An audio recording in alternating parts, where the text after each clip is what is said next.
না, এটা করবেন না। কারণ ফাযকুরুল্লাহ কামা আল্লামাকুম, জিকির ওইভাবে করো যেভাবে আল্লাহ শিখিয়েছেন। আল্লাহ কিভাবে শিখিয়েছেন? ওয়াযকুরু রাব্বাকুম ফি নাফসিক।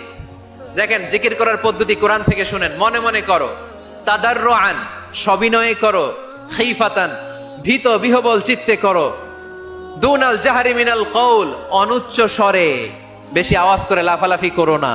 এটা হচ্ছে জিকির করার পদ্ধতি।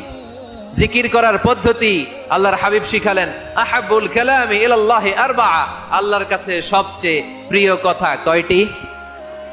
1 নাম্বার সুবহানাল্লাহ, 2 নাম্বার আলহামদুলিল্লাহ, 3 নাম্বার লা ইলাহা ইল্লাল্লাহ, 4 নাম্বার আল্লাহু আকবার। এর চেয়ে শ্রেষ্ঠ জিকির আর হতে পারে? আবার আল্লাহর হাবিব সাল্লাল্লাহু আলাইহি ওয়াসাল্লাম বললেন, মান ক্বালা লা ইলাহা ইল্লাল্লাহ দাখালাল জান্নাহ, একবার লা ইলাহা বলে যে মরতে পারবে তার জন্য জান্নাত ওয়াজিব করে দিবে কে?